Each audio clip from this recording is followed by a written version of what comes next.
Hello, hello. Here we are. Sorry, things are a little crazy here.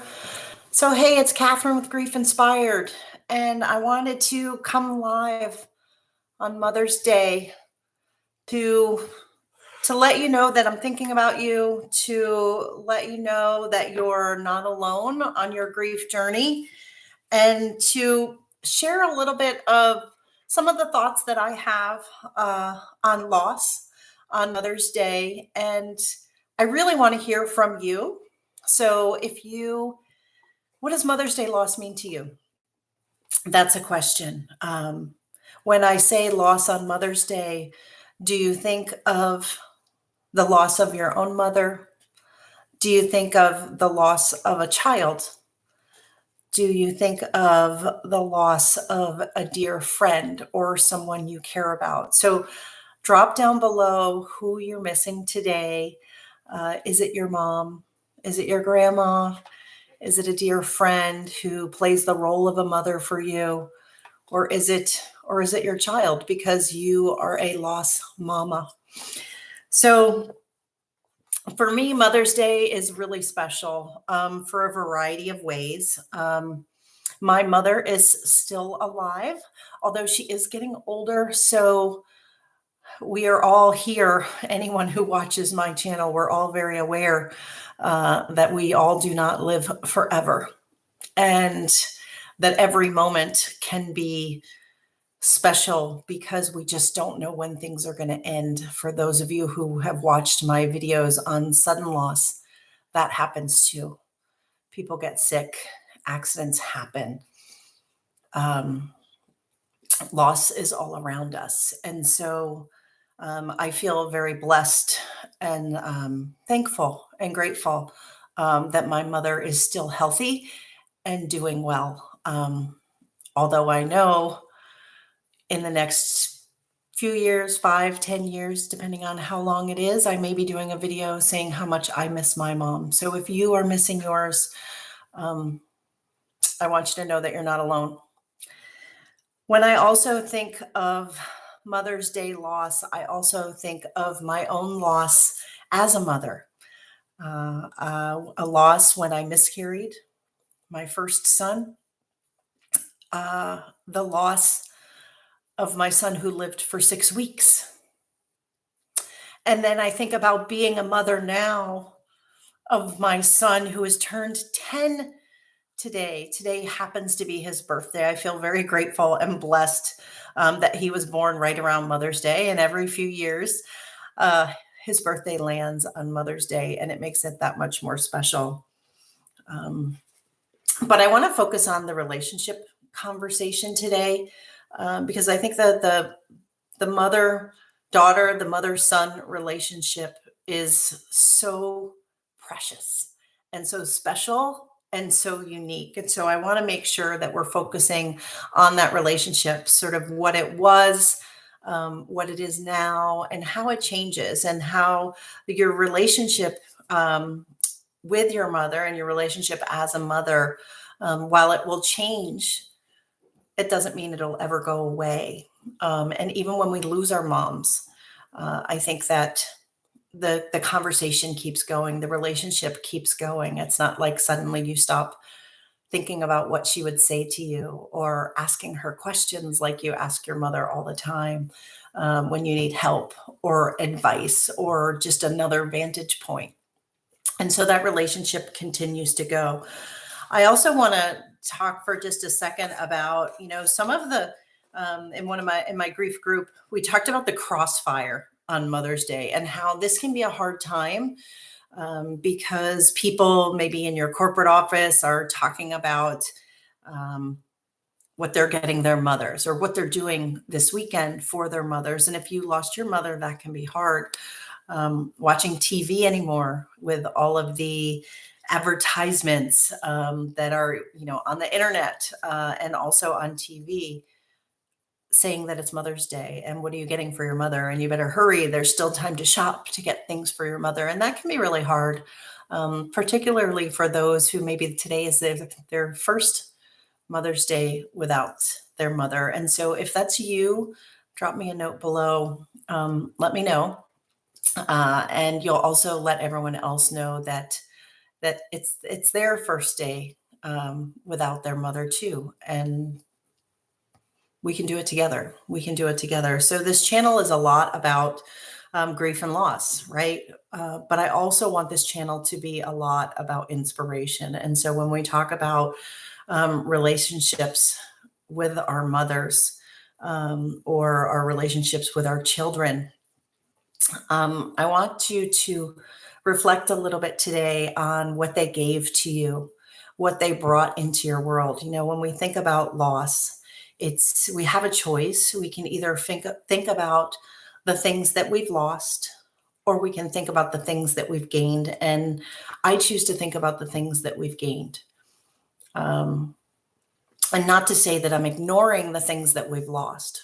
I think we need to honor those. I think we need to embrace them. I think we need to feel that pain, but we also need to honor what we've gained. So I want you to think a little bit today. You know, if I were to ask you, if we were having a one-on-one conversation and I were to ask you, why was your mom so special? What did she bring to your life?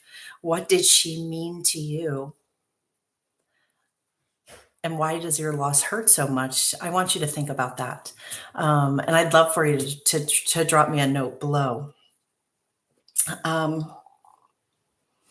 going back to the relationship for a second, the relationship continues. So I want to give you a few tips today. If you are missing your mom in particular, I want to encourage you, one, to talk to your mom. Talk to her if she's passed on. Talk to her out loud or in your head and decide what you would say. What do you want to tell her? Is there anything that you haven't told her, or is there something that you want to tell her again? You can do that. And that's how the relationship continues. And so it's talking to her is tip number one.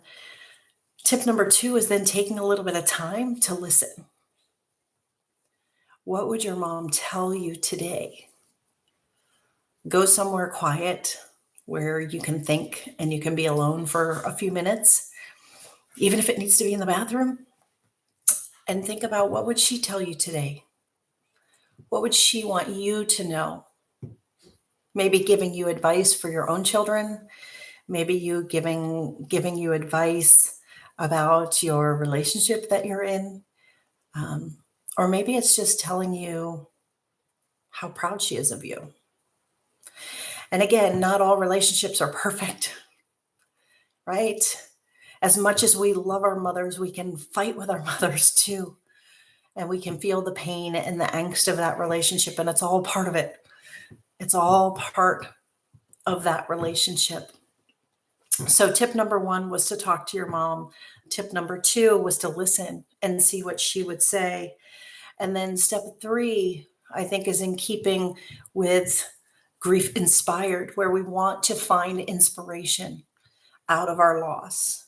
And the way we can do that is to find a way to honor your mother today. And what does that mean? Well, it can mean lots of different things.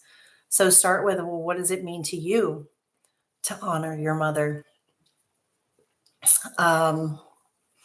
Is it posting something nice on Facebook? Is it talking to her silently? Is it visiting her gravesite?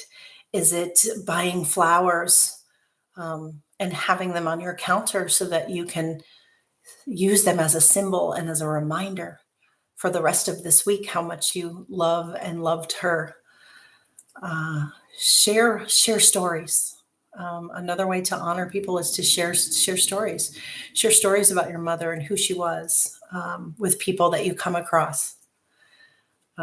Be grateful for the things that they've brought to you. Maybe share a funny story. Just tell people about about them and why they were so special to you. I think that that's the important thing. And for those of you who are mothers who have lost children, I want you to have hope. I want you to hang on to the memories that you do have. And I want you to know that you can survive it and you can be okay. And I love sharing stories. I had someone in my grief course who had lost a 4-year-old daughter and was completely devastated and wrecked. And this week she sent me a photo that she was able to get pregnant again and have another little girl, and to be able to honor her first daughter by the way she parents this daughter. By no means is this daughter a replacement, but I can tell you from my own experience with my 10-year-old that when you lost a child and then you have a child, you parent differently. You try to do better. Things are more serious, more meaningful. You look at them sleeping and you know how fleeting life can be. And it makes you more grateful. Yeah. Losing a child is really hard. Losing your own mom, I don't know from my own experience, but people tell me it's really hard. And all the people in my courses, we talk about it. And so speaking of that, I have somebody in my course that she wrote a note to the other members of our course. But I want to share it with you because her words are profound, yet simple. But I think they're really, really sweet. So I want to share it with you. She's saying she wants to extend a Mother's Day note. And she says, I acknowledge that this can be a tough day for so many of you in so many ways. And for those of you who have recently lost your mother, feel the pain, but embrace the memories. For those of you who still have a mother in this world, love them, talk to them, care for them. Life can change in an instant, as we know. For those of us who have lost our mothers years ago, take time to sit and remember the past. Remember the joy, remember the sorrow. Be kind and gentle to yourself today. I think her words are so great. We can be so busy as mothers. We can be busy as fathers as well. And we need to take time to honor the people in our lives, the people that we love. And just remember, life is so very precious. Life is so special. But it can be fleeting. So cherish every moment that you can. Reach out to someone today. When we feel the most sad, sometimes the thing that can be most helpful is to reach out to someone else. So I think you're doing great on the grief journey. I want you to keep going. Know that you are not alone. Reach out to me if I can help. And we'll talk to you soon. Happy Mother's Day. Bye for now.